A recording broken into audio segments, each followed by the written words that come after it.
आधी रात के सन्नाटे में उस घर के अंदर से एक आखिरी चीख गूंजी और फिर सब कुछ एकदम खामोश हो गया। बाहर खड़े नीम के पेड़ की टहनियां तेज हवा में हिल रही थीं, जैसे किसी अनहोनी का इशारा कर रही हों। उस घर में अब कोई हलचल नहीं थी, बस दरवाजा धीरे धीरे अपने आप खुल रहा था। उस घर में सिर्फ 2 लोग रहते थे, रमेश और उसकी पत्नी सुनीता। गांव के लोग पहले ही उन्हें चेतावनी दे चुके थे कि उस घर के पीछे वाले खेत में कुछ ठीक नहीं है। कई साल पहले वहां एक औरत को जिंदा जलाया गया था और तब से रात के समय वहां अजीब आवाजें सुनाई देती थीं। रमेश ने इन सब बातों को अंधविश्वास समझकर नजरअंदाज कर दिया, लेकिन सुनीता को शुरू से ही कुछ अजीब महसूस होता था। रात के समय उसे अक्सर लगता कि कोई उसे खिड़की के बाहर से देख रहा है। कभी कभी उसे अपने बालों में किसी के ठंडे हाथों का एहसास होता, लेकिन जब वो मुड़कर देखती वहां कोई नहीं होता।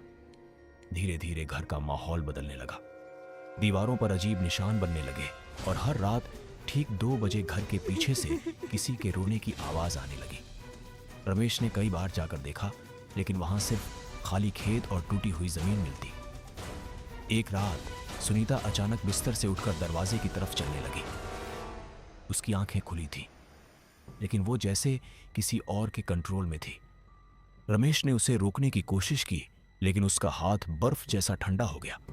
उस रात के बाद रमेश ने खुद भी अजीब चीजें देखनी शुरू कर दी। उसे अक्सर घर के कोनों में एक औरत की परछाई दिखती, जिसके लंबे बाल जमीन तक लटकते थे और चेहरा पूरी तरह काला था। और फिर आई वो आखिरी रात, जब रमेश ने देखा कि सुनीता उसी खेत के बीच खड़ी है।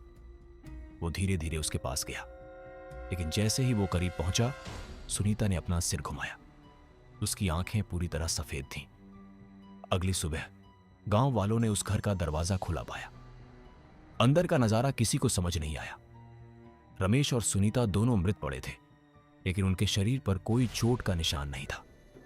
सबसे डरावनी बात यह थी कि घर की दीवार पर खून से एक निशान बना हुआ था। एक औरत का चेहरा, वही लंबे बाल, वही काली आंखें। गांव के बूढ़े लोगों ने उस निशान को देखकर तुरंत पहचान लिया।